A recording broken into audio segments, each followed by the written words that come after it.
your certain. Okay. There we go. All right, we're pulling up the Oysters by Miranda Rose Hall.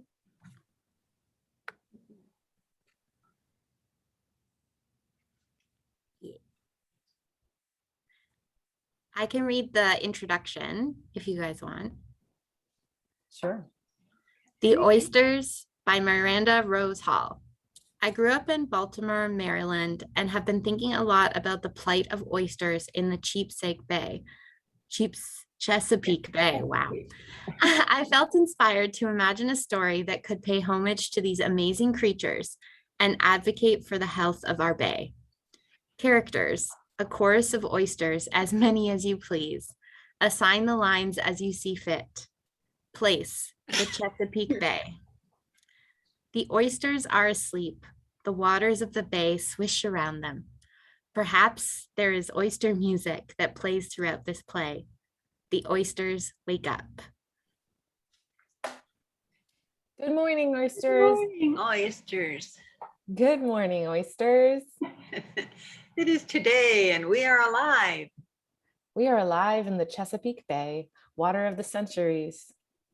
We wish to start our day, but wait, what is this? One oyster among us appears to be overcome with fear. We see one oyster who appears to be overcome with fear. Oh, poor little oyster, what is the matter? I have had a terrible vision of the total disappearance of oysters, a bay with no oysters, a world with no oysters. Poor little oyster, we must renew you. What do we do? A brief oyster conference. We shall present a magnificent ritual. The oyster story, why not? Do we have what is needed? Oysters, ready? Begin.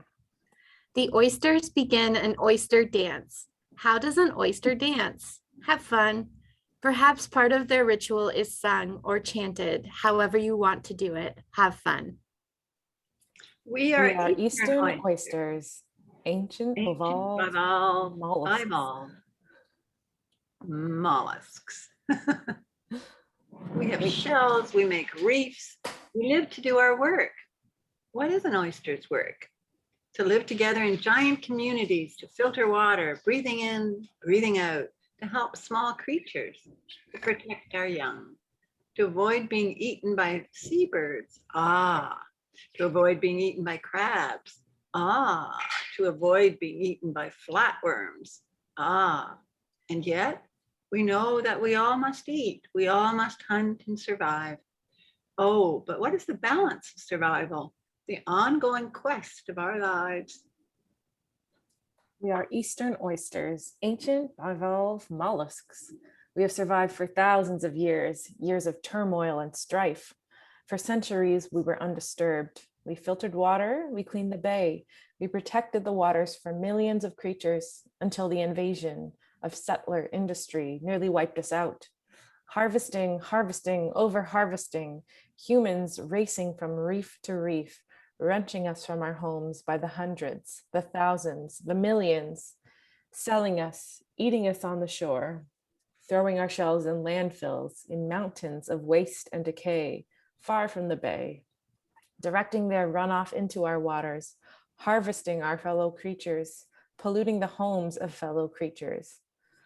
We mourn for those we have lost, the rockfish, the crabs, the grasses, the sponges. We mourn for our young who were killed by disease. We mourn for our old who never grew old. We mourn for all oysters who were torn from the reef, for the water that clouded, the water that warmed. We mourn for the water that teemed with life, life that was gone in a century, diminished in a century, diminished by human industry. Some days the pain of such reminiscing can paralyze the mouth, the heart, the hinge of an ancient bivalve shell. Oh, how do we go on? Oh dear, how can we go on? A brief moment in which they may not be able to go on.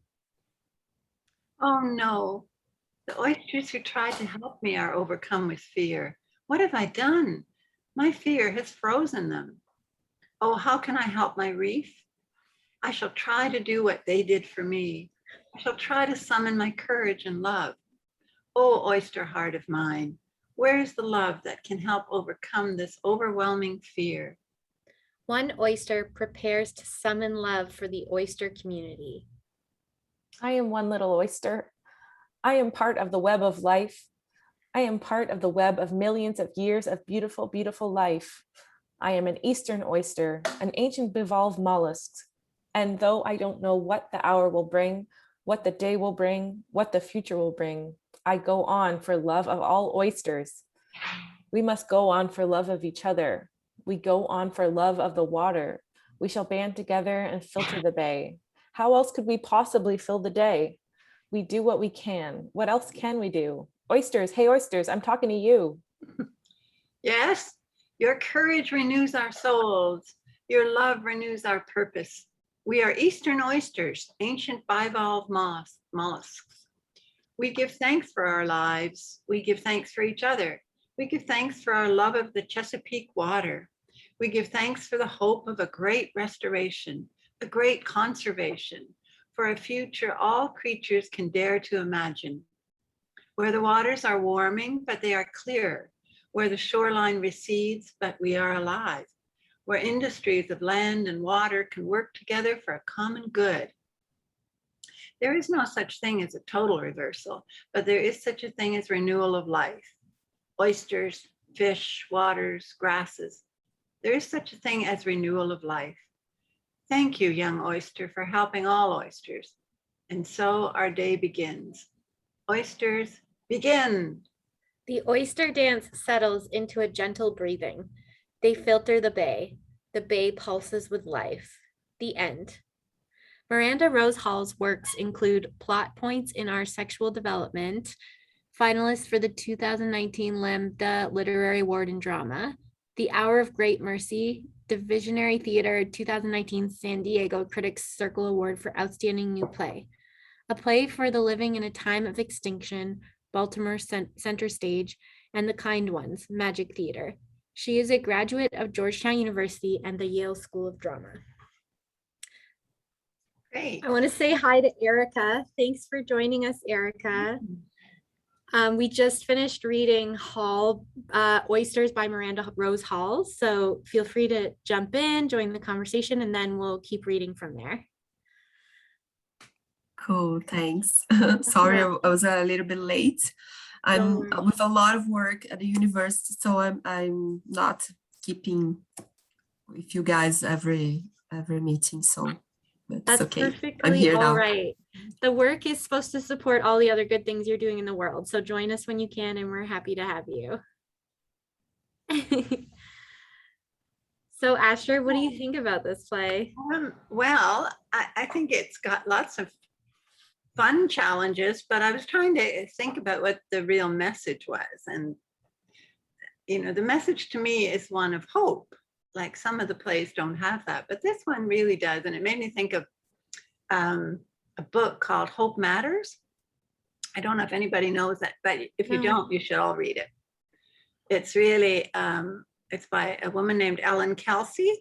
And it really is a great kind of balance to the time when we get, or me anyway, when we get totally discouraged, like the oysters do. Like, come on, everything is just a disaster.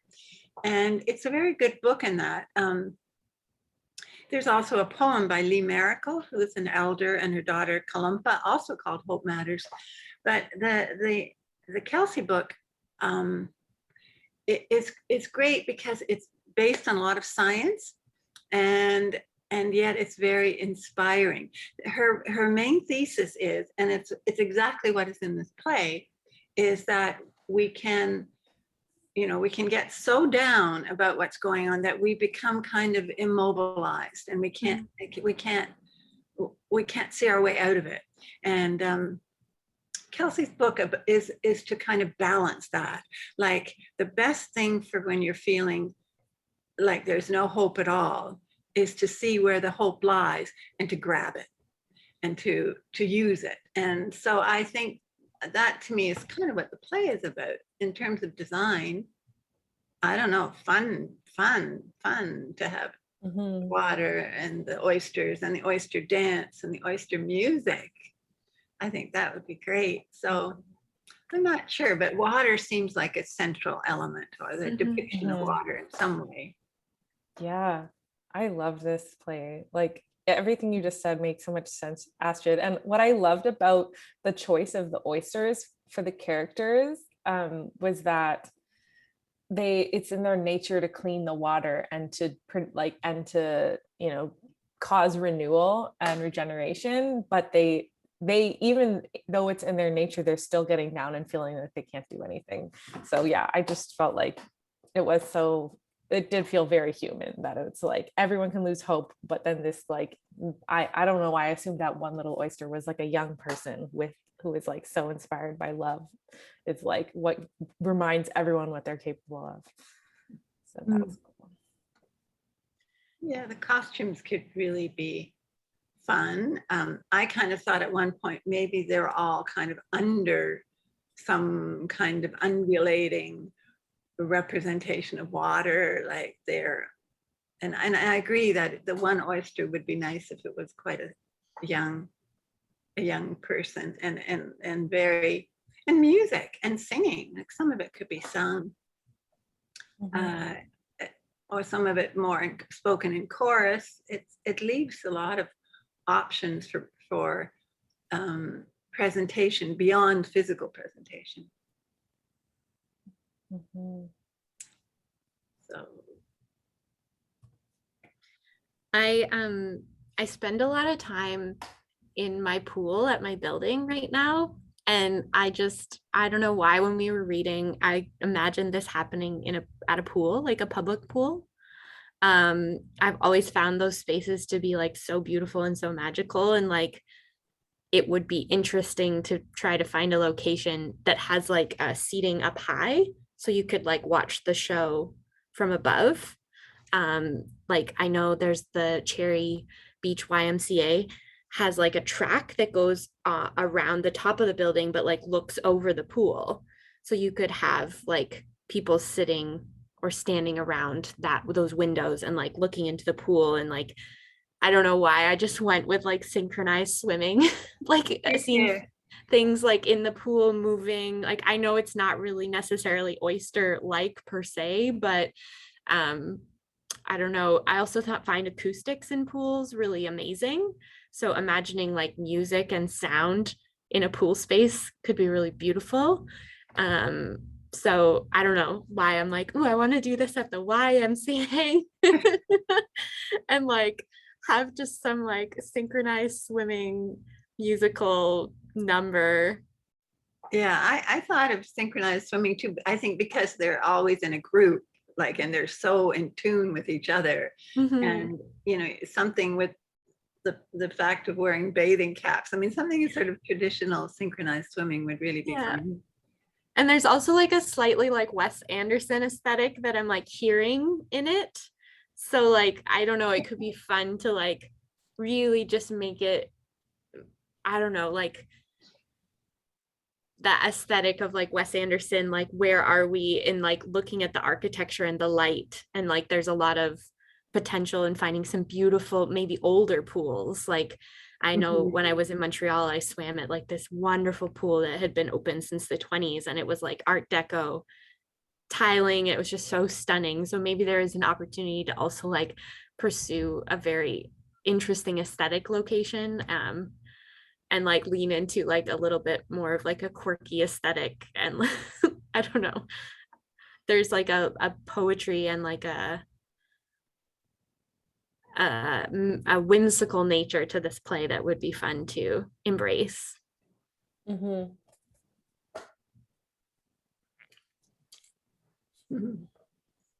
then like I mean there's another like big provocation for like whatever you know, this play could be designed to surround some kind of like water restoration or conservation project. Like if someone wanted to, you know, focus this on like a real body of water and like, you know, stage it potentially in a shoreline or on a dock or something that puts us in relationship to a natural body of water that actually relies on oysters to clean it. Like that could be interesting to figure out how the show could be staged in relation to an environment that relies on this type of on oysters or similar biodiversity, and is this the type of project that can engage with water cleaning or even just awareness of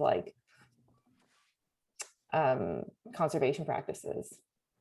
Also, I think to do with eating, right? I mean, oysters have always been known for two things. Well, for being eaten raw, which is already something, and also for being sexual stimulants, right? Or erotic kind. They have a kind of erotic. And my kids who are vegan, I remember I said to my daughter, "What do you mean you're eating oysters? I thought you were vegan." And she said, "Well, oysters are okay because they don't have a central nervous system." I've heard that before. Yeah, another vegan friend of mine will also eat oysters because I guess that means that they can't feel pain. That's the idea. But then you're reading this play, they feel so much pain. Oh dear, yeah. So it's very. I think that's very poignant that people eat them raw, just slurping them down, and yet they often put stuff on them to sort of disguise the naturalness of it, which is also ironic, right? Disguise the natural flavor of the sea by putting, I don't know, Worcestershire and lemon and all that. So it's kind of what we're doing. We're very contradictory in that way. We want to protect them, but we want to eat them. We want our water to be clean, but we don't allow them to do their work. So it's a great contradiction. And I think from a design point of view, that would be nice. Like the very human architecture versus the natural water. And especially something like the Art Deco, that kind of architecture, which has such an artificial stamp. Mm-hmm. And then pushing that together with something really natural. I also think this idea that you brought up of them not having a central nervous system is really fascinating because they're actually filtering out garbage. And so it's the way that they function is so connected to cleaning out the waste that we put in the world through just their membrane, more similar to a mushroom than an animal per se, but it's still it's asking the question of what is function? What do we see as an important entity in our world? And it's arguably something that just filters out all the bad through their membranes is very, very useful. It might not have a brain in the same way that we think about other living beings, but it has a function in a way that is so intrinsic to sustainability. And so I think there's something really beautiful about what we could create too as a shell. And then the soft fluid inside of it could be all these beautiful fabrics that when it's in the water, it comes alive. But when it's just sitting in that shell on our table, it doesn't look like much. It doesn't look like it does much, but there could be something really dynamic about us through design showing the membrane coming alive in the water and having this function and this beauty and this breath that we can't see when it's just sitting on a hard shell on a table. So that would be fun to also play with. Maybe there are these the fabric doesn't come alive of the costuming until it's in the water. Mm-hmm. And it starts in these shells and it's kind of static and doesn't look like much, but then you put it in the water and you see all the depth of this creature, and you imagine all the things that its membrane has memory of in the world that we can't quite understand. I think that's what's beautiful about the play for me is it's oh man, these are useful, functional, important parts of our world. And we just, like you said, we just eat them. And even people who are vegetarians eat them. And it's no, we're missing the point of what they do. Yeah, I think it's what you're highlighting is how people can, you know, we all find a way to draw boundaries of like what is like valuable like life, or like, you know, what we feel good with eating or not. But like this, you know, we can value like other forms of life like beyond things that are just like so close to us. Yeah. And that like separate thought, like I think it might be cool to work with some kind of organic substance for, I don't know, whether it be a textile or a material, something that actually like becomes soft and maybe even dissolves in the water. So say, like, for example, Alex, like if you were to build this type of like costume using perhaps like your SCOBY like leather trial, something that would actually soften up and eventually dissolve like in a body of water, that could be interesting to like have that gelatinous texture that like feels like oysters, but also work with something that's organic that like in its nature just like kind of dissolves and gets reabsorbed into the environment. Yeah, this would be a super cool project for SCOBY fabric. Like, because you could create like almost like it does look like a bit like a membrane when it gets wet.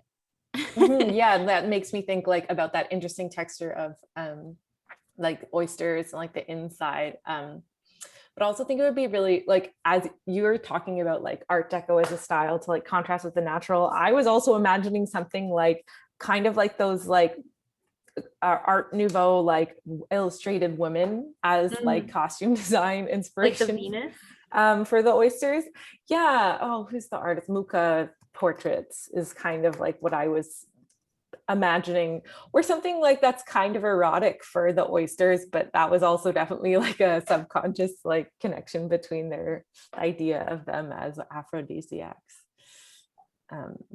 Yeah, I think this could be really beautiful. I was thinking I would jump in. I was a bit late, but I think I would jump in with you. I would like to bring this filter aspect to the process, you know. Here in Brazil, we have a lot of polluted beaches and bay areas. Maybe I would like to clean, you know, maybe to go to the beaches and try to take some materials that I could use, maybe plastic. I think it can always be, how can I say,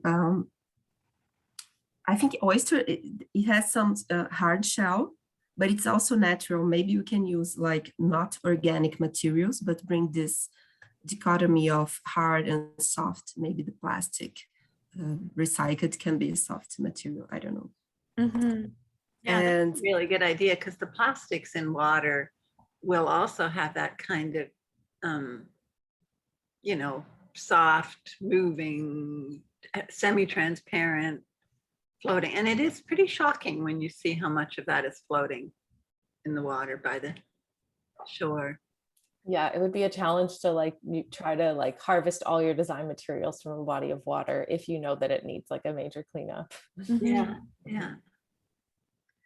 Great. Well, should we move on to the next play? Or we do? Yeah. Okay, and the next one is Kamil Haque, Confessions of the Little Match Girl to the Star. Nice. All right. So shall I read the beginning? Sure. Confessions of the Little Match Girl to the Star by Kamil Haque. In creating this piece, I chose to fracture a fairy tale, a nursery rhyme, and the calling out of mama, common symbols of innocence, to be the spine. To create the heart, soul of this piece, I examined and extracted from the transcripts of Greta Thunberg's 2019 UN's Climate Action Summit and George Floyd's final moments in 2020 to explore how two people on opposite ends of the age and racial spectrum express grief and anguish at their circumstances. How might their spirit and the spirit of their message live on literally and metaphorically? A match is struck to illuminate the little match girl as she looks up. Twinkle, twinkle, little star, how I wonder what I am doing here. I shouldn't be here. It's 8:46 p.m. Just 2 matches left, and it's too late to get shelter. Stars, light your fires, make me forget the cold lies I was told. the cold eyes that looked anywhere but at me, make me forget the cold, icy grip that tightens. Mama is meant to mimic the sound of a heartbeat that is weakening with every mention. Mama, mama, mama, mama, ma, ma, ma, ma. Are you up there in the stars? I remember those fairy tales you used to read me, always ending with happy ever after. But things turned out so different. I was meant to be in school, grow big and strong and tall so I could look after you one day. I was meant to be anywhere but burying my dreams for a better life with you. It's hard to shine when your spirit lives outside your body, 6 feet underground. My dreams and childhood stolen. I tell myself happy ever after as if you still feel your heartbeat. It's all wrong. A second match is struck to illuminate the little match girl.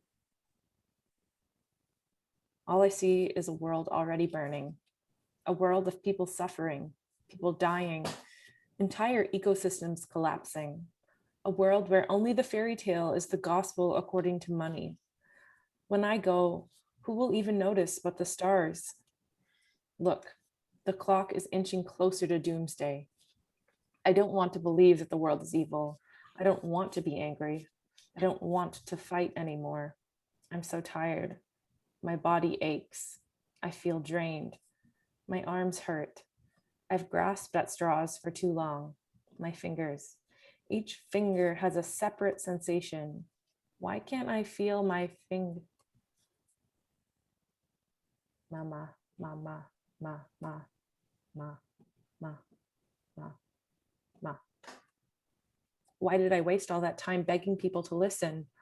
I'll probably just die this way. I'm through. My stomach hurts. My neck hurts. Everything hurts. I feel so betrayed. This was meant to be my time to shine. Instead, here I am cowering in the darkness. Meek is the earth that I have inherited. Without any money to my name, age in my face, and agency in my spirit, I'm just another number. Tomorrow, if the world wakes up, maybe change will come, whether people like it or not. The last match is struck to illuminate the little match girl. Try to time the duration of the flame to end with the last ma. More ma may be added if necessary to time it with the end of the flame. One last attempt to be seen. Stars, shine your light for the travelers in the dark night of the soul. The ones after me, oh my God, I can't believe this. I believe this. I can't breathe. I can't breathe. I can't breathe. Sung quietly to oneself to put one at peace. Twinkle, twinkle, little star, how I wonder. Mama, ma, ma, ma. Kamil Haque is the founder and artistic director of Haque Center of Acting and Creativity, Singapore's first professional acting studio for everyone. As Asia's only experienced coach of the Lee Strasberg method of acting, Kamil has coached actors for the stage and screen, including major Hollywood films, using theater and storytelling techniques. Kamil's work also includes training corporate leaders and employees. A Singaporean of multi-ethnic origin, Kamil has also produced, directed, and acted in several award-winning and critically acclaimed productions in Singapore and USA, Malaysia, and Australia. It's very sad, this piece, I find. It's very sad, and I think it's fascinating that she says George Floyd and Greta Thunberg, are the main inspiration for the piece. I also thought about what does it mean to be a match girl, and the idea of our forests, and the last of the matches is the last. For me, the last match is also the last of our old forest, our old. It's kind of like Fairy Creek, and I don't know if that was any relation to fairy tale, because Fairy Creek only happened after, I guess, she wrote this. But there's a kind of idea that the life of the forests and the forests that are made into the matches is somehow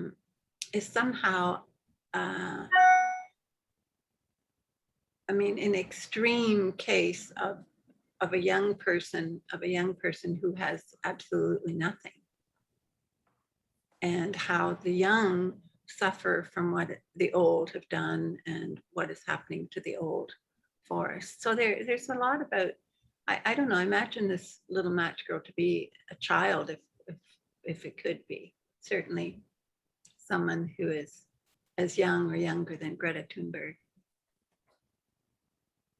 And the whole thing, I kind of thought maybe the whole thing could take place in a little matchbox. Yeah. It made me think about, I don't know how to say in English, but that tale from Hans Christian Andersen, the match seller, is it? Yeah. I visualized some very, as you said, this tale atmosphere, like something like that. Mhm. Very younger girl, maybe, I don't know. Also this light as some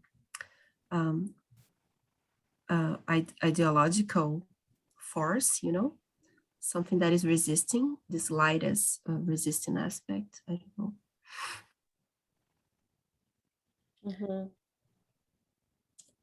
Yeah, there's not a lot of hope in this play. It's like really, really tragic, but I see how like like to me, what's so poignant about it is like drawing a big connection to Greta Thunberg is like these young people a lot of them are feeling so despondent that they don't have any hope for the future at all. And I feel like that's like where this comes from, like, but no, the resisting aspect I was saying is the matches, it doesn't last, Mhm. It will become dark, but it's really small. I'm visualizing some as the fire is really small and a lot of darkness, and of course it's really tragical, the piece, but the hope, the little aspect of the hope is really in the light. I see the light as something, connected to fire and creativity, something that is remaining there. Mhm. This aspect, I would say. There's something really interesting in what you're all saying about scale in the design. Like, I'm really curious about this idea that you brought up, Astrid, and I think Hereaka, you extended it, was like, if she's in a forest of matches, and like if the scale is really strange, like, and like if we think of like a fairy tale or an Alice in Wonderland kind of effect, and the matches or the trees, because they'll look the same, like there's a really scary sound of them igniting, and it's like you said, Hereaka, it's like really bright and then it burns out, and like this idea of the matches being like trees on fire, and like maybe there is like the light is really contrasted from that like spark of like energy and hope and passion, and then it goes out and it's kind of happening all around her, and there's also smoke, so this like breathing, like I can't breathe feeling feels really powerful. I don't know, I like this idea of playing with the scale of the matches and the trees and them being the same thing, and this little body sort of like inside this forest of a matchbox, and how if the scale was affected in that way, what the sound would be like, as well as the light. Like it would be kind of scary, but also really powerful and beautiful. And then I'm wondering, like, the provocation of stars, how do the stars fit into the design? Because she's confessing to a star, and she's saying that the stars will be the only thing that notice when she's gone. So should that be part of the design? I don't know. Yeah, I think it could be part of the design for sure. We tend to think of the stars, or in my mind, then the stars are the only thing that can shine because Mhm. matches are done. So we have to go back and rely on nature to keep us alive. And I find the mama very interesting too, because it really does sound like a heartbeat, doesn't it? Mhm. Even when you were reading it, it's kind of the mama, mama, mama, ma, ma. Like maybe this happens outside, and like the like that would also allow us to create potential like match trees. Like if we were actually outside and a dark night and like created this sort of sculptural set structure around her, then it could be really beautiful, the like contrast of the matchbox forest and the like wide open sky. So maybe it is an outdoor nighttime. Mhm. I mean, in the original story, it'd be nice to go back and read the Anderson story, because I think she's, I may have this all wrong, but I think doesn't she look into people's windows? Or did she see things happening in the windows where people are warm and have food and are, protected, and she is on the street? So there's a huge connection with homelessness too, and the idea of, young people who live on the street and have really not much hope of, of moving out of that. And I mean, Yeah, it's a New Year's Eve story. Mhm. She's trying to sell the matches. Yeah, yeah. I remember when I first heard it when I was a kid or when I was young, it always struck me as a terribly sad story. Well, most of his stories are sad. Well, she lights a match and she sees a vision of like happiness every time she lights a match. But then when the last match is gone, she dies. Yeah. So she doesn't really look at other people. She sees what other people have, and she doesn't have.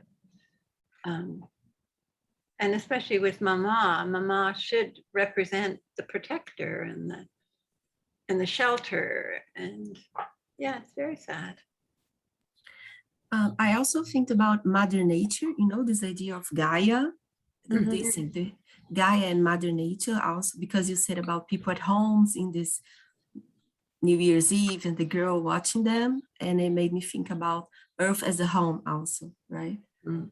Connecting more to this sustainability aspect. I don't know. I saw really small objects, and maybe I like the idea of manipulation, and connecting the matches light to the stars, because also the stars, they already died. The light that we see, they are already gone. So also do you understand what I'm saying? Yeah. This also has a temporality. Yeah. The stars are already dead, and yeah, you just see them because of the distance of, yes. That's true. I wonder, when you said manipulation, like, I wondered if it might be interesting to do this piece as a puppet show, and creating like a very miniature puppet with like a miniature matchbook forest, so that the scale of the trees might actually be real matches, like a tiny performance, and like having the smoke from the fires, like, makes sense if like she's not able to breathe, and she's speaking to Mother Earth, potentially not being able to protect her. Like, I feel like that could be an interesting way to go about this, because I think those like rapid fires and like having the impact of a large flame is like really exciting, but like how to do that in such a scale that like it almost feels like this like bright vision, like would be good to like make her like even tinier. So that could be an interesting way to go about it. Yeah. I also am like always obsessed with the idea of like bringing back like a Renaissance fair style traveling like puppet show. And like there's something about this piece that like begs to travel in that kind of simple, like yet meaningful way. So imagining like trying to travel it around to like public places would be really fun. Because those shows were always really scary and like violent and like it, I don't know. I think they were educational. But like definitely any like studying of that I've seen, it's just been like, wow, these were warning, cautionary tales. Like they were not beautiful or fun or funny per se. So I don't know. That would be really intense, but it'd be interesting to try to play with that. Yeah. Hi, Andrew.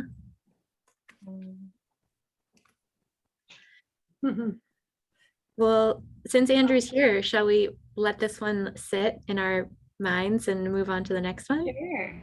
Okay. Okay, and the next one is, I don't know whether it's pronounced Whiti or Whiti. Hereaka, a window. Nice. A window is almost as much a response to the provocation as it is to the Green New Deal. To write the play, I had to put aside my annoyance at the USA-centric theme, which assumes that the New Deal is familiar and has relevance to the rest of the world, and found that my annoyance only grew when researching the Green New Deal. It is not radical, nor do I believe it's sufficient to address any of the problems facing our global community. Instead, it is a pallid retooling of the same systems that got us into the problem we now face. Cast, foot, put upon, heart means well, hand invisible. Note about foot, the box and the new box. Foot, a contortionist would be ideal for this role. If the proportions are a surprise in relation to the box, it would be delightful. The box should be able to fit foot inside, but it should be small enough that the audience wonders how foot can fit inside it. The new box can be made physically using flats or metaphorically using lights. When built, it should be big enough for both foot and heart to move around in, but not comfortably. It is a squeeze for them both. A box that is big enough to fit a person, but not comfortably. It is solid and the audience cannot see into it. The box has a lid that opens so that foot is out of audience sightlines. The lid can be opened from within and it opens and shuts rhythmically as if the box itself is breathing. It is as if the box is a living creature on stage. The box should be low enough that heart can eventually sit on it. Okay. Hand stands unmoving with their back to the audience. Enter heart, head tilted up, one hand pinching their nose. Under their other arm, they carry a set of blueprints. Heart sets the blueprints on top of the box and, still pinching their nose, pats their pockets looking for a tissue. The lid of the box opens and foot holds out a tissue. Heart takes the tissue and dabs their bloody nose. Thank you. Heart yelps, whoops, drops the tissue and blood gushes from their nose. Oh, I didn't see you there, Hand. Hand waves away Heart's words. I finished the plans. I have them here. They were here a minute ago. Plans? What plans? The plans you wanted to see. I didn't ask to see plans. You did ask the plans for Plans for what? the box. Oh, that's not me. For the box. What box? We have a box. And what do you, wait, Hand opens the lid of the box and bellows at Right. foot. And what do you know about it anyway? It doesn't concern you. Well, it sort of does. How on earth would it concern? Foot is in the box. Heart sniffles and pinches their nose. Exactly. Someone in the box has no idea about boxes, do they? Hand opens the lid. Have you ever been out of the box? No, Have you ever seen another box? No. Hand closes the lid. You see, Foot has no idea about boxes. Sure, they are in a box, but being in a thing does not make you an expert in the thing you're in. You see, I, on the other hand, come from a long line of box procurers. I have knowledge about boxes that goes back generations, and that knowledge was passed down hand to hand. There is nothing about boxes that I don't know. I know a good box when I see one. This fine box Hand kicks the box. Foot groans. was handed to me by Grandfather Hand. Your grandfather made this box? Hands don't make boxes, we procure them. Heart lets go of their nose, bleeds. Well, then I have a box to show you. A box, you say? Then why were we bothering about old Foot here? Foot opens the lid, waves the tissue. You see, they surrender. Heart takes the tissue, dabs their nose. Thank you. Heart unfurls the plans on top of the box and snatches the plans. I know a good box when I see one. Heart gently takes the plans from Hand and turns them the right way up. And this is a great box. As Heart speaks to the audience, Hand is to the side with the plans directing unseen builders. Heart speaks over the sound of construction. I saw this as an opportunity to reimagine what a box could be. What do we need from a box? How do we make a box that will take us into the future? What is a box? It is a thing that contains space. And that's what someone like Foot wants, isn't it? Space. Hand and Foot speak over each other. Heart ignores both. What does it matter what Foot wants? Actually, I quite like. So I started with the idea of space, but there are constraints on pure space, right? It is a box after all. Hand and Right. Foot speak over each other. It's a bloody box. Does it have to be though? Come on, we can't think outside of a box, can we? Can you imagine? No, I really can't. Heart sits on the box, dabs their nose. Heart speaks. Foot tries to open the lid and becomes more frantic as time goes on. I came from a box myself, you know? And look at you now. Yes, look at me now. I've worked hard and followed my dreams, and look where I am. Self-made. All of this is because of you. You should be proud. I should. I am proud. The structure of the new box now surrounds Heart and the box. Hand is on the outside of the new box. The new box fits snugly around the old box. It's a fine box. Heart stands up and looks around. It is a fine box. Heart opens the lid of the box and offers their hand to Foot. Foot climbs out of the box, stretches their neck. Mind your heads. The lid of the new box is lowered. Heart and Foot cannot stand in the new box without slouching. There's no need to thank me. Thank you. You're welcome. It's a box. It has a window. Foot sits next to Heart on the box. They both stare out the window. End. Whiti, Hereaka is an award-winning novelist and playwright of Ngati Tuaratoa Te-Arawa. I can't really, I'm mispronouncing all those New Zealand Indigenous people. She holds a master's in creative writing, script writing from the International Institute of Modern Letters.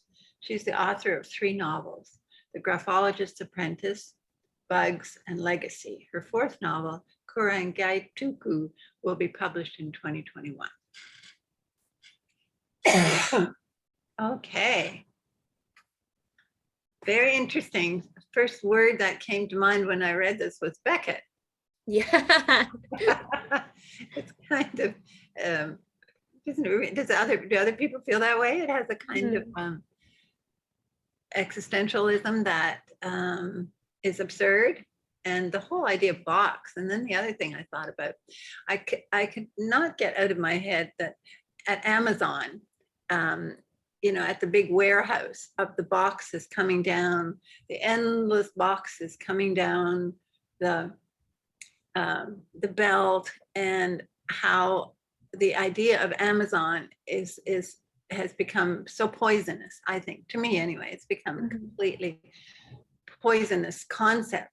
Made it a very determined effort not to order anything from Amazon because of their boxes or because of the whole idea. But a lot of that has to do with boxing. And the fact that when everything is shipped and returned, it's actually not ever resold. It's just put in the garbage. Amazon just puts it in the garbage. I saw that. And so there's something about boxes that is poisonous for me anyway. So that's thematically speaking. Andrew, what do you think?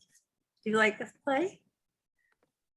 Yeah, I thought it was a good play, like piggybacking off your idea of like the Amazon boxes. Like I have ordered from Amazon, and to like make myself feel better, I'll be like, I'll keep the box because I can reuse it. So like you procure all these boxes and like you have a big stack of boxes, but you have nothing to do with them. So I just thought it was interesting. The whole procuring of boxes was a cool idea. I think so too. And not making them, right?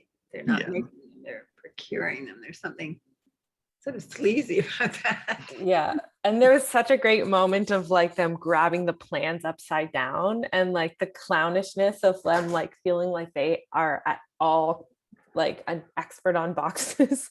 I mean, yeah, the metaphors are definitely poignant, but it definitely allowed you to laugh at hand. But also I feel like to me the whole metaphor of the new box was just like a shinier box that like, I don't know, allows the person at the top like even more control, like putting these two people in the box with a window with like that's your little, your bonus or something. Yeah.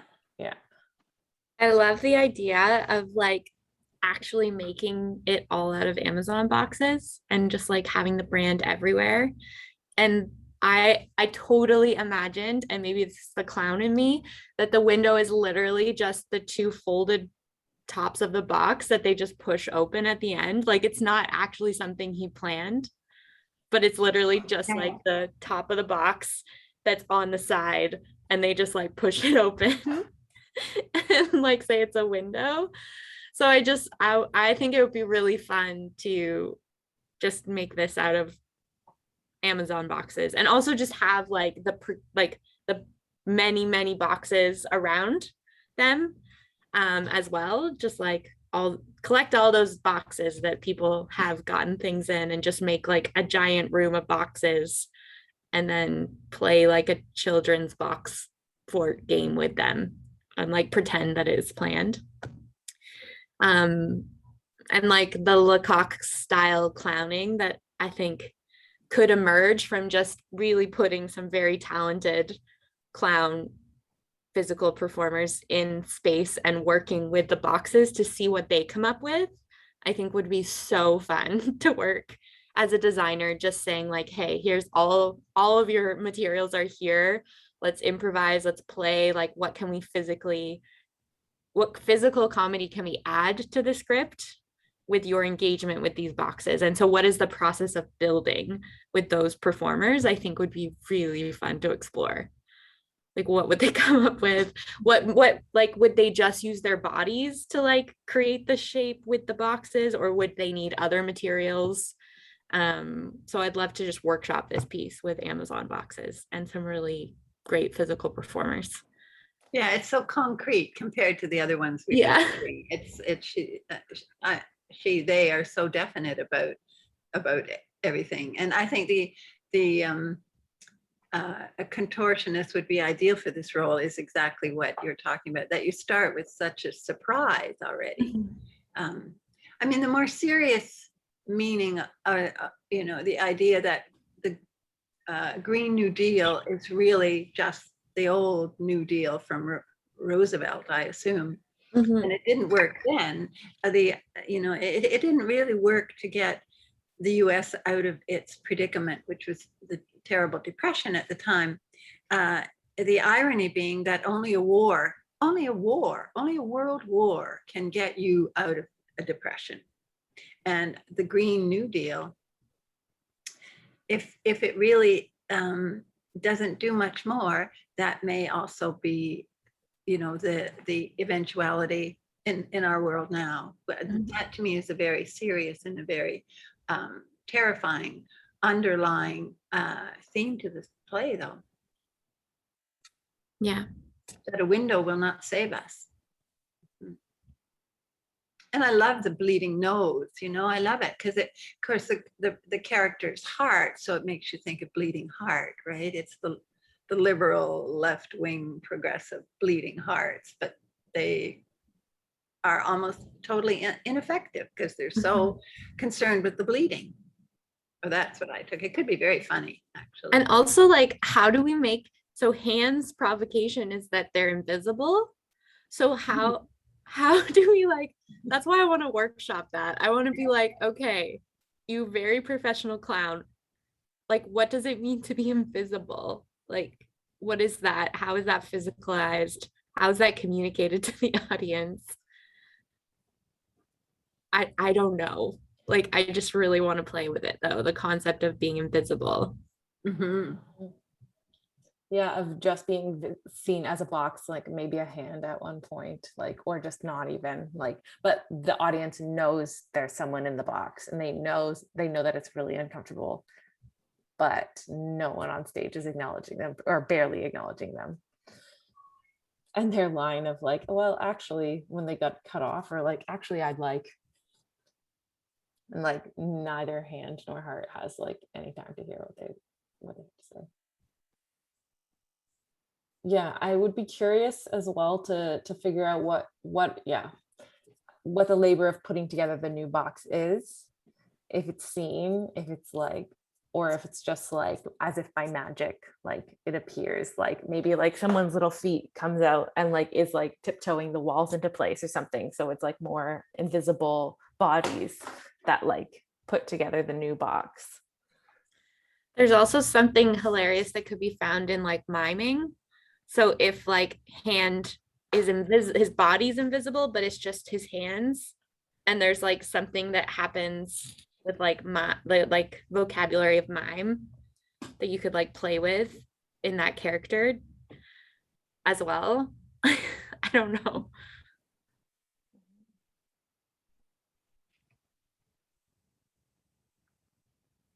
Yeah, there's something about the blueprints too, from a design point of view, from a visual, what is that? What could one make out of that? Like,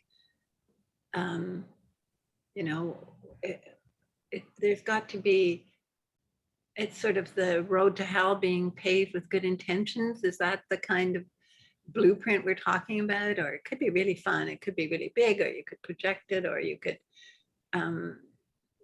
eat it. It could be, there could be a lot of clowning fun and had with the so-called blueprints, because we know that the second box is exactly the same as the first, only magically it has a window. Well,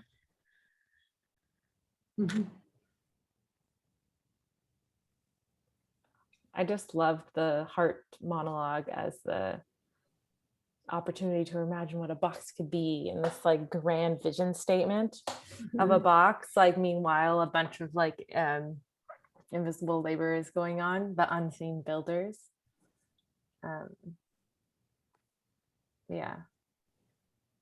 Yeah, it would be fun if there seems to be a huge amount of activity to make this box, and then it's just what it is. And maybe that's why I see like hand just like summoning a bunch of mimes, and they just like mime all this activity, and like all they've done is like turned the box so that the top is on the front and becomes the window. Like I just see like this hilarious like mime show around like the same structure, and all they've done is like flip it or like added a top and that becomes a window, or I don't know, like So ridiculous. And I think of, when I think of heart, I think of a kind of Justin Trudeau look or kind of character, you know, Mhm. kind of a constantly, the blood is constantly gushing out of his nose, but it never seems to dirty his suit. Yeah, that would be really interesting. And then like Foot, I wonder how Foot would be costumed. Yeah, it might be interesting to do some kind of like camouflage costume, like whatever their like costume is the same color as the set. So like they're invisible, but they're not. And like we can see labor, but like it's just as easy for Heart and Foot or Heart and Hand to like ignore them. Like they blend into the background. And I really love the idea of like this invisible labor and like what is invisible. Obviously it's not completely invisible, and like how to, I don't know how to show that effort, because I think that contortion is like such a perfect metaphor, but like what the construction of the box like actually being labored in some way I think would be really interesting. Like maybe it's a bunch of other acrobats or circus performers who somehow, you know, build their bodies up into a box and they're like kind of covered in cardboard so that when they curl up into a ball it's like, you know, like one of those transformer costumes that just like turns you into a cube if you like curl up into like a ball, and then they're just like a bunch of building blocks. Yeah, because like to me like it's the whole like glaring message of this play is about how like no one is acknowledging the physical body labor of Foot and like, you know, millions of other feet. And like so like showing that labor and like showing the laborers in this camouflage invisible way I think could be interesting. Like, yeah, I like the idea. Sorry. oh no, I was saying like could be body paint or body suits or something to just like, yeah. I like the idea of fragmenting the body, you know, cutting the body and showing just some part of it. Because also I think it's a metaphoric aspect of the box as a category, you know?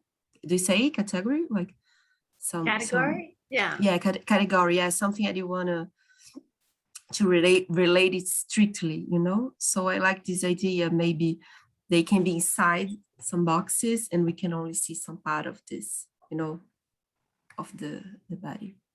Oh, so like having them inside, but only showing like an arm or. Yeah, we have like a hole or maybe a huge structure, and they only cross with a few holes and we can only see some fragments of the body. I don't know, something like that. I love that. Mm-hmm. Ooh, this is like really fun. Like I think this one could be made into a production. Like there's so much here to work with. Totally. Yeah, it feels quite complete as a story. Mm-hmm. Do you want to have a little break here or anything? Yeah, maybe we'll take a 5-minute. Sure. And then we'll come back and read Lifeday. Awesome. Love it. Okay. See you I'm soon. gonna pause the recording. Okay. Thank you. Lifeday by Jessica Huang. I'm continually inspired by Project Drawdown, the most comprehensive plan ever proposed to reverse global warming.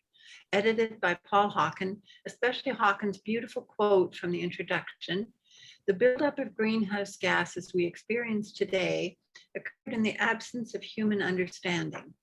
Our ancestors were innocent of the damage they're doing. They can tempt us to believe that global warming is something that's happening to us, that we are victims of a fate that was determined by actions that precede us.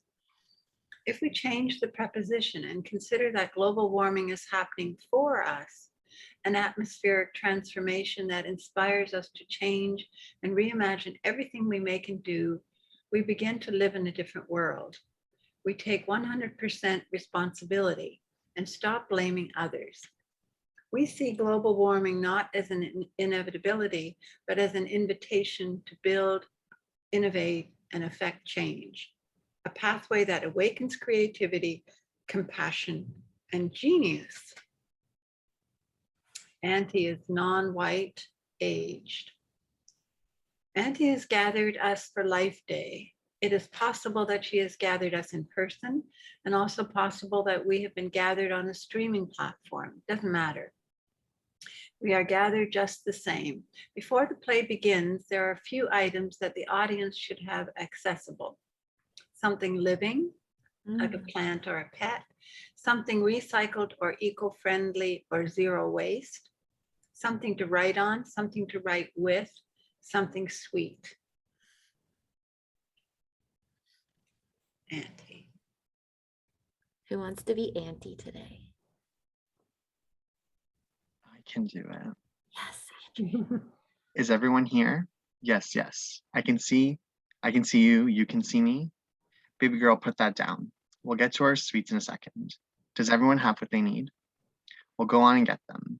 No, go on, I'll wait. Huh? Junior, we do this every year. Can anyone tell him? Anyone? No, no, no. Wait, come back. We celebrate Life Day on November 4th every year. Sweet Potato, you even said it's your favorite holiday. Can you tell me why? Can anyone tell me why? You can go and get them in a second. I'll tell you what. No, listen. Though it might be hard to believe, we didn't always have what we have now. Don't roll your eyes, baby girl, listen. There was a time when we heated our homes with natural gas and cooled our food and our bodies with hydrofluorocarbons. The fuel we used to get from A to B, petroleum. Laugh if you want to, I was there. I saw it, I did it. Well, I couldn't help it, Junior. It was back then. There was a time when even if you did everything you could possibly think of, you used green cleaning products and recycled your gray water. You were still given your liquids in single-use plastic, and oil companies got more tax breaks than teachers. And of course, there was convenience. What is it to be done?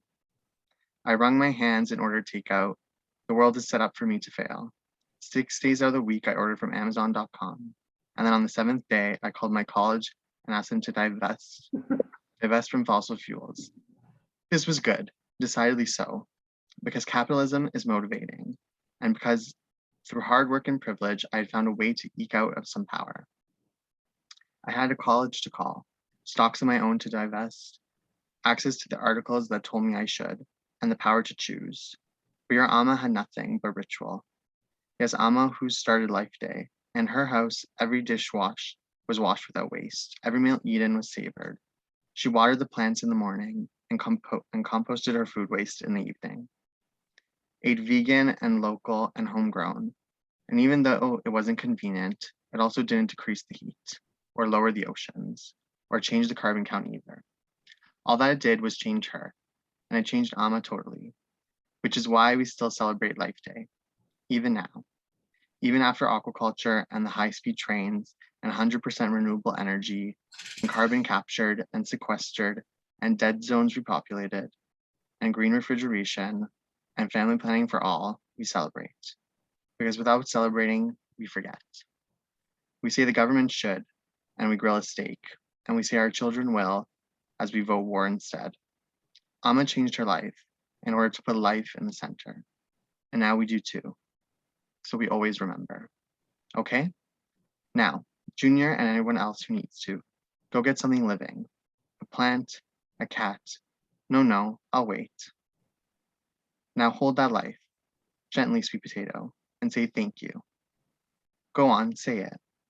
Thank you for reminding me that I'm not the only species that matters. Thank you for helping me practice taking care. Now gather your reusable sponge, your upcycled bag, your vegan dinner, hold it with love and appreciation. Say thank you. Say thank you for helping me keep this fight. Center in my mind and in my pocketbook. Now take your paper and write an intention. A new commitment you will take, no matter how small. No matter how many important articles say it too will be ineffective. This isn't for them. It's for you.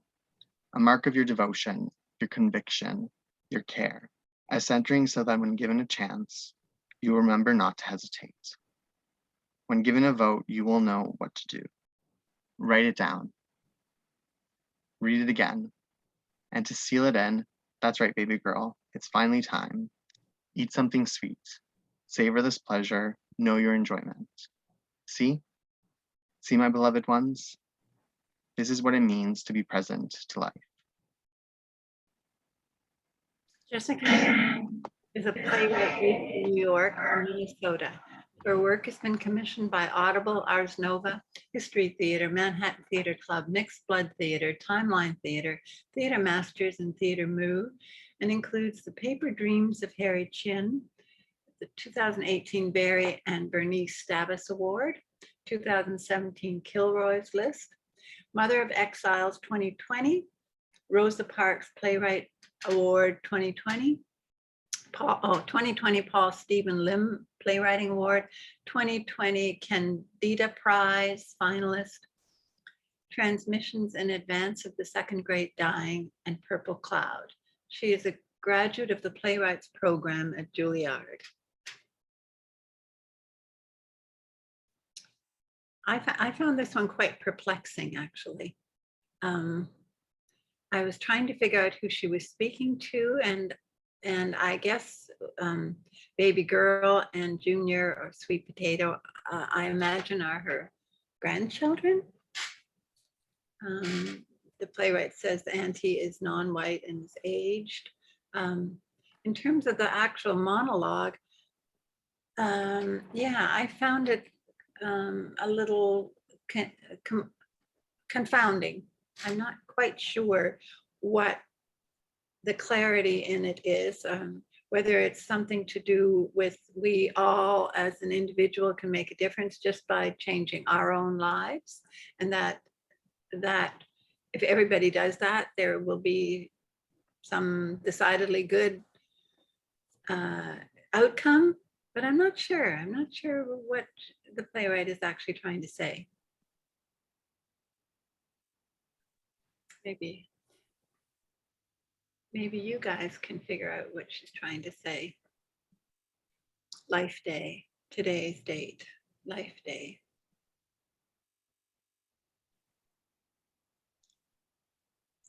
I did wonder about, I remember reading a quote by Oscar Wilde where he says, it takes great courage to see, you probably know, it's very familiar, to see the world in all its tainted glory and still love it.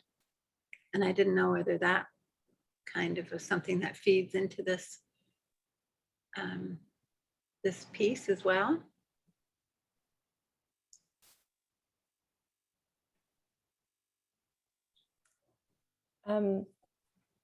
I mean, I don't have like a deep read on this, except that I think that it positions us in a world where the government has made the changes that are needed, and it attributes that to each individual person, like being clear on their values, like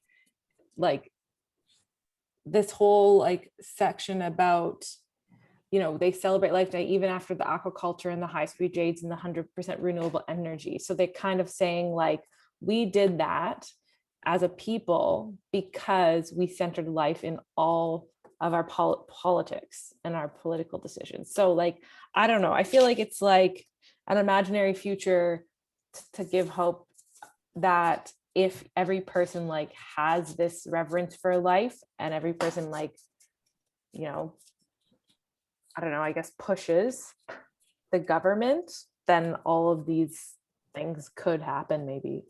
Like it's like I found it to be kind of sweet. But yeah, this whole, yeah. I don't know. Do all the things we do, all the things that Amma did, I couldn't quite tell whether she is saying, yes, all of that really did make a difference, or whether it's more ironic that she did all these things and then, you know, at the same time we were heating, and we were doing the same time we were doing takeout, and so that all of those things really didn't do anything, that it requires government action to do something. I'm not sure about that. That's kind of what I get from it, that it's like, it's these things are important to like set your own moral compass, but none of like, we're still set up to fail. So it only takes this like other layer of collective action, like the carbon capture, sequestering, dead zone repopulation, green refrigeration, like all of that section. Yeah, I don't know. And I would say it also needs a global scale, because as a Brazilian and a Latin American woman here in the group, I'm vegan, but you know, the majority of population here, this is not a reality. And unfortunately, of course, and our government is like horrible now. And you were talking about Amazon, and last year, in few weeks before a pandemic and quarantine starts here, we had a huge burning in Amazonia, and then a black cloud of, how would I say, I don't know, just was blown to São Paulo, and we had a whole day like night. The whole day was like black as a night. I don't know if you saw this in magazines and stuff like that. Yeah, it was In the news. It was one day all black. So what I'm trying to say is that unfortunately we are not really sustainable here, and maybe there's a little I would say ironic aspect in the monologue, because it's not a reality for everyone. I don't know if you are understanding what yeah, I'm I saying. had that feeling too from the tone, that there was irony in it. And in terms of presentation, I the only thing I kind of could imagine or started to imagine was that it is around, if she's telling this to, that it's somehow circular, and Auntie is maybe she has a fire, or and she's talking to her grandchildren or other children, but that it is a monologue, that it's not given sort of a lot of, I don't want to say production value in that sense, but that it stays quite powerful and clear, and we just have a wonderful actor who speaks it. Very simple, everything else is what I would think. That I don't know, maybe sorry. No, go ahead, Hereaka. I think maybe she's talking to the audience. I was thinking this as a huge gathering, like it's written, you know, it can be online, it can be everyone together, but she's talking to us, you know. I think it's a huge exercise of authority. Is it in English? Oh, when you put yourself on the other. We have alteridade. I don't know. Sorry, it's not my mother language. Okay. Sometimes it's difficult to engage here in the same intellectual level as you guys, but I think it's this huge conversation with us, and I like this idea of having the suite, or maybe having some instructions to the audience, you know, or to provide this cat or plant or suite. I think we are in the scene, maybe, you know, in a Yeah. non-direct way. I don't know. I think that I imagine the same thing. I think that it's a very, very long table, like a super long table. And there's actually a meal, and we're actually invited to sit down, and we're actually invited to bring our plants or our pets, and we're invited to contribute the dessert. So Auntie or whoever's producing this is providing the meal, but we bring the dessert. And I actually think that there's something really interesting about it being a long straight table and not a circle, because I do think the fact that it's a monologue is really interesting. Like, there is authority in this character that is, I think, where it becomes perplexing, because there's authority in the character, but there's an invitation to participate as individuals who take reflection as action, rather than in, like, they're not engaging in conversation. So I don't know, I would just imagine like this almost grotesque table, like it's so full of beauty, but it's a little overwhelming, and it's like you don't really know how to receive the gift because you don't know why you've been welcomed here, and this character is talking to you like your family, but you don't know her. And I think we want, like, my instinct is to push like discomfort And like, how do you welcome a gift that you don't know if you deserve it? You don't know what you did to earn it. And she's like, she's a bit confusing about whether you do deserve it or not, even in her speech. Like, it's a little like, well, did we do it? Or is it still a mess?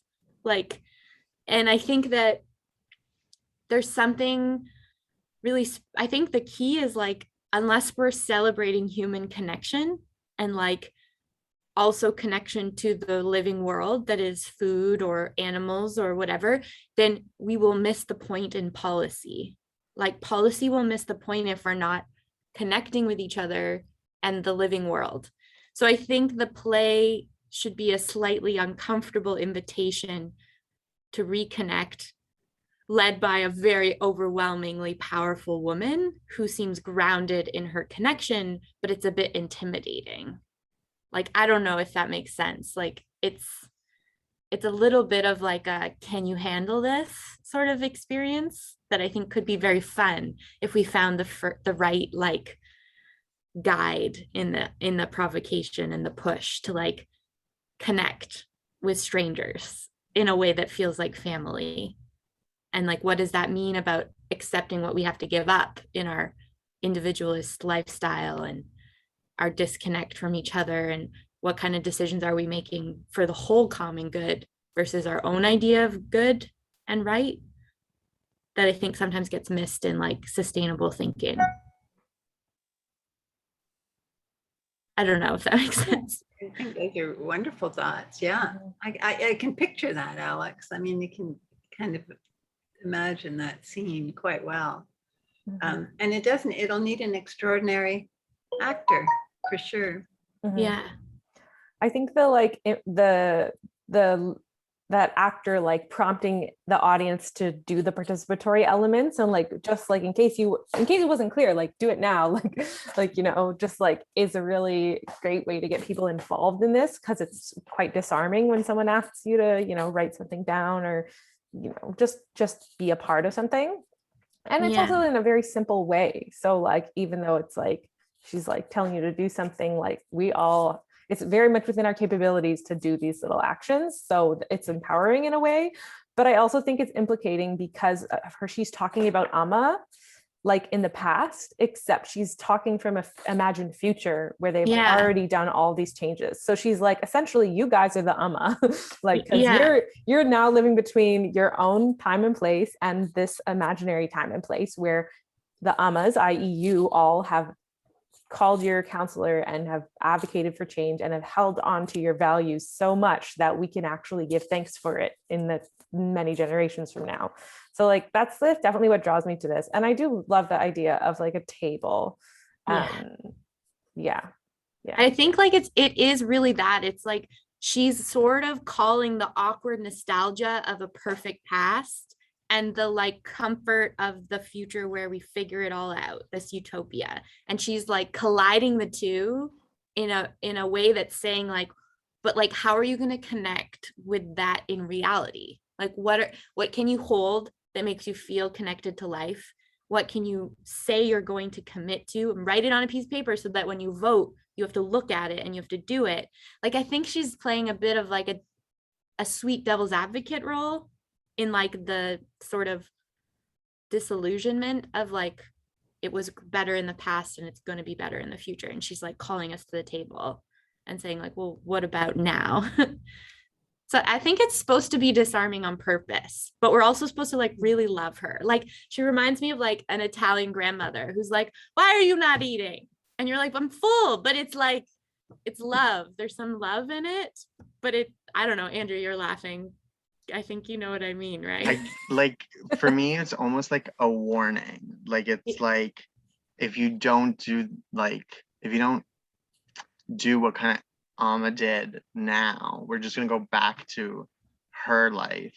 So it's like that grandma idea that like it's tough love almost. Like she's like shaking them like awake to be like, now you have to learn from the past mistakes and like this imaginary future to not end up back to where things were really bad. So like, we have this like blessing and all this stuff. now with like renewable energy and all this in this imaginary future, but she's speaking from where she was living in a place where it wasn't Mhm. successful. So she's almost saying to like the grandchildren or these kids or like the audience, these future people, to not end up back where she lived in her life, to go back to like Amma style of life and like putting life at the center of everything they do. Does that make sense? Yeah, I think that's the key of the piece is like, let's live together. Yeah. But then she's saying, but how? Like, I don't know. It's like a, this is it, but what is it kind of experience. And I think like that would be super fun to design. Like, how do you make people feel like so in the present moment that they're completely like destabilized and it's like delicious? I'd love to try and figure out how to do that.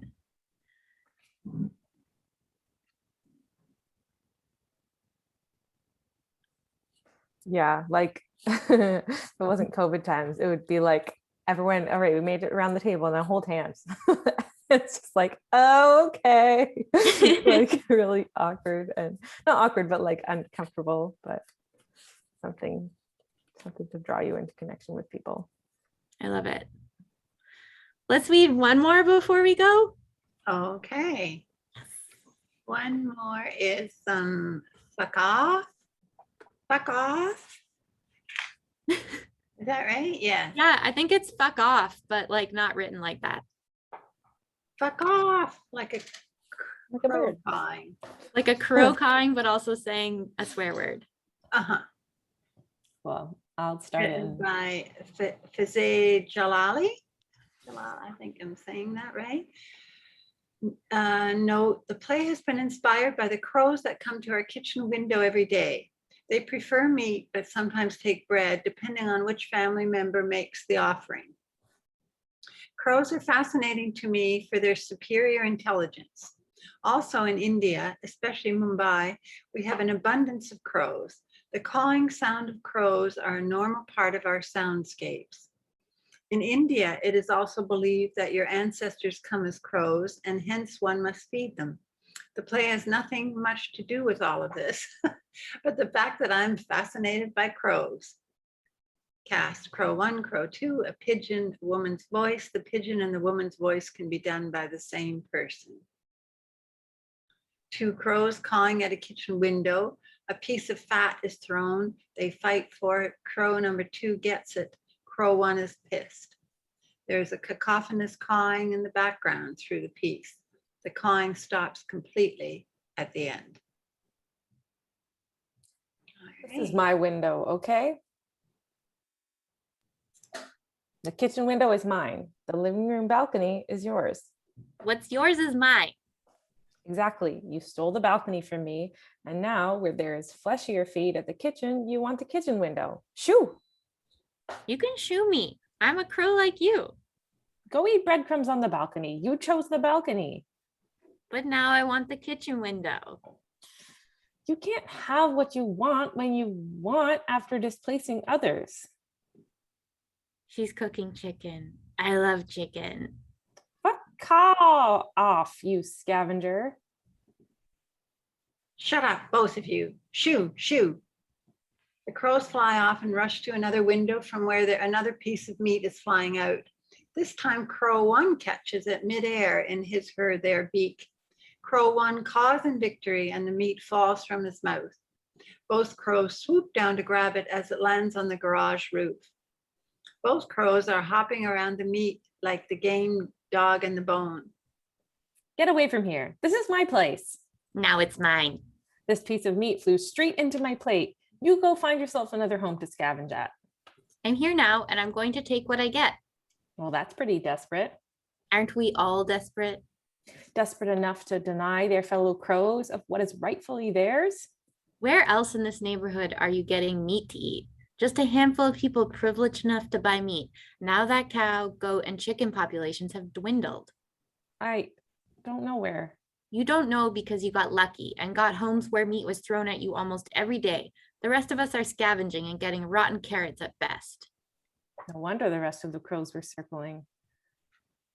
Stay away. Shoo! Crows don't shoo other crows. It's bad etiquette. Besides, buddy, you're lucky the vultures and hawks have left the city, or you'd have stiff competition here. Yeah, those mothers are vicious. Now you only have the pigeons. The stupid pigeons are vegetarian. Pigeons are not stupid, don't be mistaken. They've adapted to becoming scavengers too, just like me and you. Are you serious? A wild pigeon swoops down and tears a piece of meat from Crow One's mouth. What the fuck? What are we going to do? It's a bird eat bird world. Damn you pigeons. But you see, they have no grains left to eat, so they are looking for meat, or like I said, taking what they can get. Just when I thought there were only crows left in the neighborhood. There might be only crows left if we didn't. There might be only crows left if we didn't smarten up. We'll be feeding off each other's carcasses soon enough, unless we move. Move to where? Papaya country. Caw, caw, caw, caw, caw, caw, caw. Caw, caw, caw. Laugh all you want. You will remain a scavenging crow, sitting here waiting for luck to throw you a piece of meat to fight over. Papaya County is the place to be. Sounds like some stupid topia where everyone is happy and there's plenty for all. It's true, though. The rivers flow, clean and serene. Farms don't even have scarecrows. What are we doing here then? Exactly what I'm saying. Let's get to the better place and rest. Eat without having to fight for each morsel. No, I mean, how could there be a place where there are no crows to scare? It's pretty peaceful, I hear. Want to take a trip there? I would go and take over. This is exactly why we are never invited. Because of stupid crows like you. You stay here, wait for your small pieces of meat. I'm off with those who want to join me. This is the one time I don't have to compete with the bullies of the sky, the vultures, hawks, and eagles. I can rule. I'm off. Who wants to join me? Gah! Crow number 1 is left circling in silence. Fade to black. Faezeh is the founder and artistic director of FATS, the Arts, Mumbai. She is an actor, director, writer, and producer. She's lived in Mumbai, India all her life with 6 years of higher education in the US and is of Iranian descent. She has written and directed plays like 777, devised with ensemble cast, Shikandi, the story of the in-betweens, bone of contention in cosmopolitan cooperative society, and Afterlives. Faezeh is very cool. Ask anyone. Well, it's a cool piece, I have to say. And I don't know, I sort of imagined that it would take place on a very narrow ledge, like on a ledge or on a string or on a tightrope that you couldn't possibly imagine. That it's some kind of an illusion that you couldn't possibly have them actually being on there and doing all the acting and everything, that it's somehow not possible. What they're doing is not possible, but we see it nonetheless. Huh. But Yeah, I think I like that. Firstly, because, you know, they're birds and playing with the bird physicality would be really fun. But also, like, if they're like literally hanging on for dear life, like on essentially like a tightrope, like that would be an interesting metaphor for this, because it's just like two crows who like are fighting over like scarce resources, but like can't stop fighting each other, even though there might be another way. I like that idea. And I like, there was a description about like, there's a garage roof and they're like hopping around, like, yeah, it might be fun to play with scale in this way, like turn them into tiny birds and like, you know, work with something that's like a large texture to like shrink these actors into the size of birds. it could also be done as a puppet show, I think. I mean, in some ways, it's a kind of, I don't know if there is such a thing, but yeah, sure there is, because I've done it. There is a bird at the end of a very long, very flexible kind of rod. And, you know, you could have a lot of fun with the birds kind of fighting each other or you know, racing, trying to beat each other. And it is a metaphor for how, I guess, how we all are and how we fight for I mean, there's no reason they have to eat meat, crows, right? They could have a pigeon diet, but they don't want to. They want to keep their lifestyle as they know it going.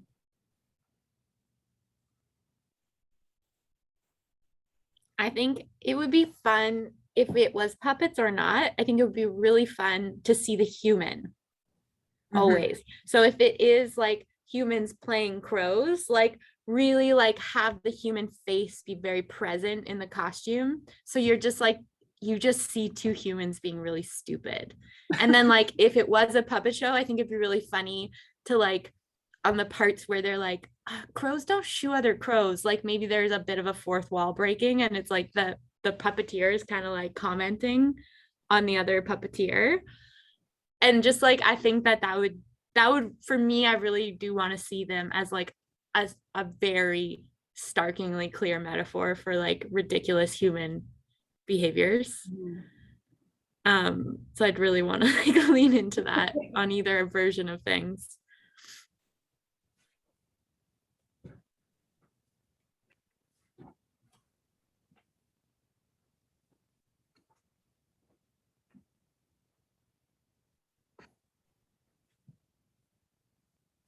Yeah, For I like that. me, I was kind of picturing like Cirque du Soleil, like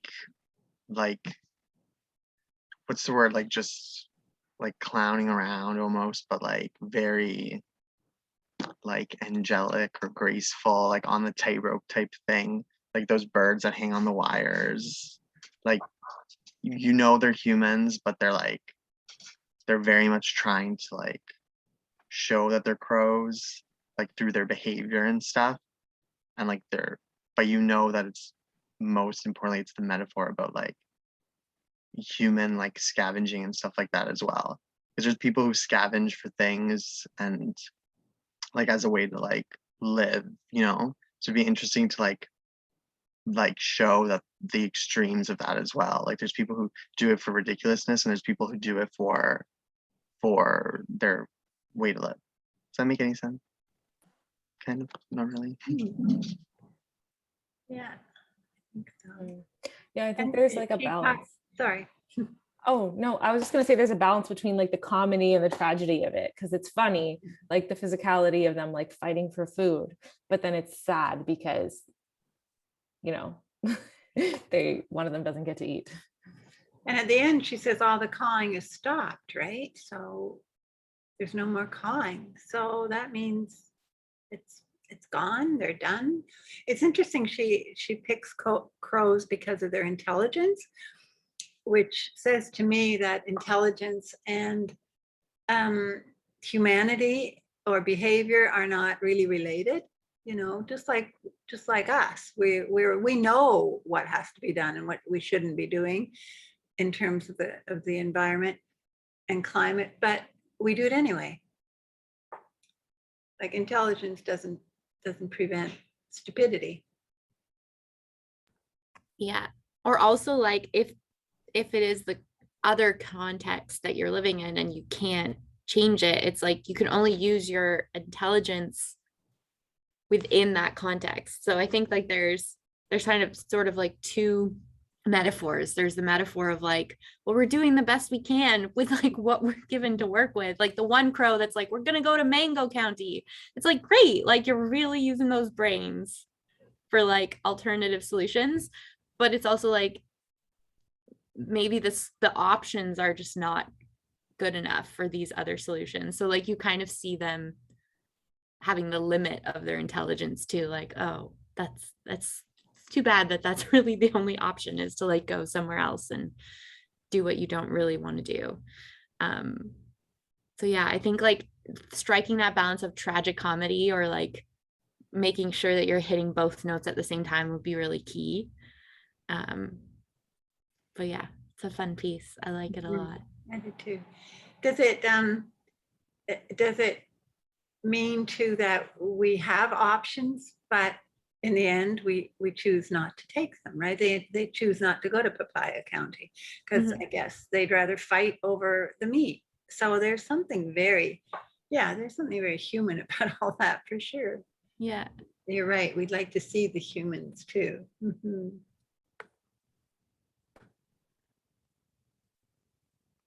Any last words of wisdom before we sign off for today? What a great variety of plays. Oh my They're- gosh. And nice with animals and other interpretations. And it's great variety in the whole. Well, not just the ones we read, the whole 50 plays. Mhm. Yeah, I agree. And I've seen Astrid and Andrew started signing up. Hereaka, have you gotten the introduction to how to sign up and work on seed concepts? Yeah, I have the access Okay. to the file. Can I pick one that another designer also? Okay. Totally. Okay. So there's no limit on how many people work on them. We're going to Okay. try to get at least one seed concept for all 50 plays. We're getting very close. So if there are any that interest you that haven't been signed up for, prioritize those. But if you're really excited about a play that already has someone working on it, we'd love to see your work as well. Great. Great. Okay. Well, that was fun. That was Thank you, awesome. Astrid. Thank you all for being Sure. here. Thank you. Bye. Bye.